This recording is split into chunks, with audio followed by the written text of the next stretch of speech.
کہ اللہ سے تعلق مضبوط ہوگا تو مخلوق سے تعلق بھی مضبوط ہو جائے گا۔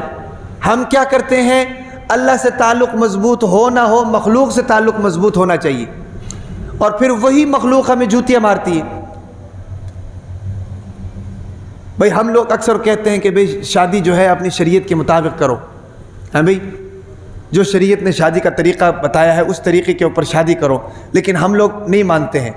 ہم لوگ کہتے ہیں کہ جی ہم نے تیل مہندی بھی کرنی ہے، اور کیا ہوتا ہے جی تیل مہندی ہوتی ہے، ماہیوں ہوتی ہے، برات ہوتی ہے، ہم نے یہ ساری چیزیں کرنی ہے۔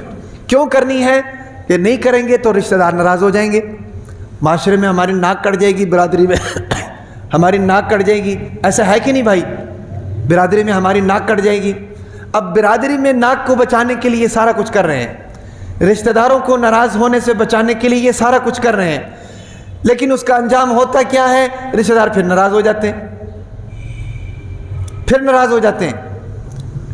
مولانا احمد علی لاہوری رحمۃ اللہ علیہ وہ فرمایا کرتے تھے کہ بھئی اگر شادی میں آپ اپنی ران کے گوشت کا قیمہ بنا کر، ران کے گوشت کا قیمہ بنا کر رشتہ داروں کو کھلاؤ نا، تو کوئی یہ نہیں کہے گا کہ حضرت نے اپنا گوشت ہمیں کھلا دیا ہے، یہ کوئی نہیں کہے گا، بلکہ کوئی یہ کہے گا کہ اس میں نمک کم ہے، کوئی یہ کہے گا کہ اس میں مرچیں زیادہ ہے۔ یہ احساس کسی کو بھی نہیں ہوگا کہ اس نے جناب اپنا گوشت ہمیں کھلا کر ہمارا پیٹ بھر دیا ہے، ہماری مہمان نوازی کی ہے۔ تو آپ جو مرضی کر لیں، رشتہ دار کبھی بھی راضی نہیں ہوں گے، یہ بات ذہن میں رکھو۔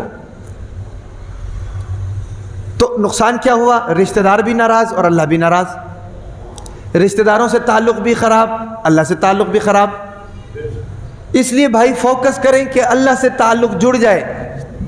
وقتی طور پر اگر ہمارے رشتہ دار ہم سے ناراض ہو جاتے ہیں، تعلق کو توڑ دیتے ہیں، تو وہ اللہ کے لیے توڑا نا تعلق کو، پھر اللہ تعالیٰ کے ساتھ محبت کا دم بھی نہ بھرو، پھر رسول اللہ صلی اللہ علیہ وسلم کے ساتھ محبت کا دم بھی نہ بھرو۔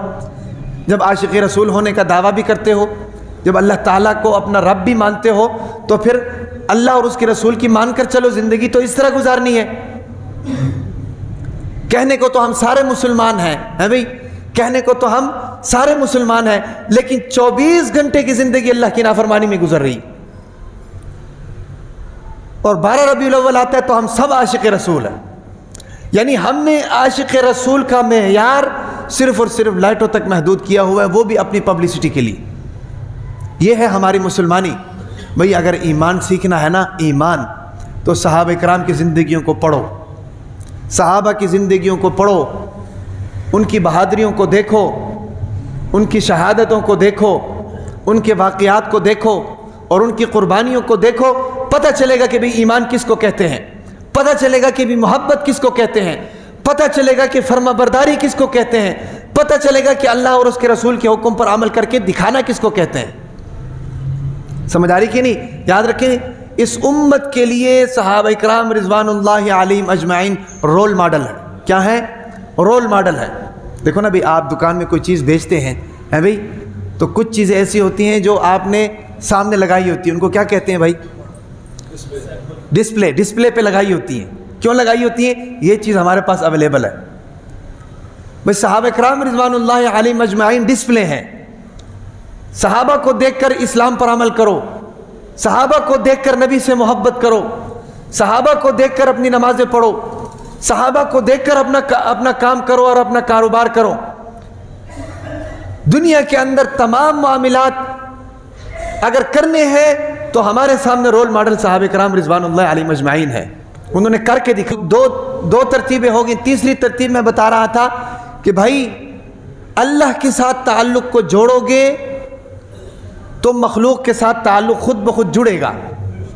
وقتی طور پر مخلوق آپ سے ناراض ہوگی، بھائی وقتی طور پر چاچا ناراض ہو گیا، وقتی طور پر تایا ناراض ہو گیا، وقتی طور پر بیوی ناراض ہوگی، وقتی طور پر بچے ناراض ہو گئے، اللہ تو راضی ہے کہ نہیں بھائی؟ تو جب اللہ راضی ہے تو ماں باپ کی ناراضی، رشتہ داروں کی ناراضی، چاچے تائے کی ناراضگی پاؤں کی ٹھوکر کے اوپر اللہ راضی ہونا چاہیے۔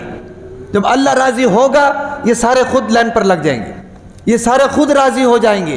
ہاں، حضور نبی اکرم صلی اللہ علیہ وسلم کی زندگی کو دیکھو آپ۔ حضور نبی اکرم صلی اللہ علیہ وسلم نے جب نبوت کا اعلان کیا تو وہ لوگ جو اللہ کے نبی کو صادق اور امین کہا کرتے تھے وہ دشمن نہیں بن گئے؟ بن گئے نا۔ وہ کہاں گئی وہ صداقت اور امانت کے نعرے کہاں گئے؟ وہی لوگ تھے جو نبی کو صادق کہا کرتے تھے، وہی لوگ تھے جو نبی کو امین کہا کرتے تھے، وہی لوگ تھے جو اپنے بچوں کو اشارہ کر کے بتایا کرتے تھے کہ اس کی طرح کا آدمی بننا ہے، اس کی طرح کا انسان بننا ہے۔ آخر کیا وجہ ہے کہ ان لوگوں نے اپنے سارے تعلق کو توڑ دیا، رشتہ داریاں توڑ دی، لین دین کو توڑ دیا، معاملات کو ختم کر دیا، 3 سال تک سوشل بائیکاٹ کیا، نبی کے ساتھ ملنے ملانا جناب ختم کر دیا۔ وجوہات کیا تھیں؟ وجوہات یہی تھیں کہ اللہ کے ساتھ تعلق جوڑا ہے تو ساروں نے تعلق توڑ دیا ہے۔ لیکن پھر سب کا تعلق نبی سے جڑا کہ نہیں؟ فتح مکہ ہوا کہ نہیں؟ یہی ہندہ جس کی بات ہوئی تھی، یہی ہندہ، اس کے والد کو حضرت حمزہ نے شہید کیا تھا۔ اس کا ایک غلام تھا، غلام حبشی غلام تھا۔ اس نے اپنے غلام کو کہا کہ اگر حمزہ نے ان کے والد کو قتل کیا تھا، اس نے اپنے غلام کو کہا کہ اگر حمزہ کو شہید کرو گے تو میں تمہیں آزاد بھی کروں گی اور تمہیں جناب پیسہ بھی دوں گی۔ اس نے بدر کے لڑائی کے اندر حضرت حمزہ رضی اللہ تعالی عنہ کو شہید کر دیا، شہید کر کے ہندہ کو بتایا کہ شہید کر دیا۔ ادھر سے ہندہ آئی، ہندہ نے حضرت حمزہ رضی اللہ تعالی عنہ کا سینہ چاک کیا، پھیپھڑے نکال دیے، گردے نکال دیے، بھئی دل نکال لیا، ان کو کاٹا، ان کو چبایا اور پھر جناب ان کو دھاگے کے اندر پرویا، پرو کر ان کو اپنے گلے کے اندر ڈال دیا۔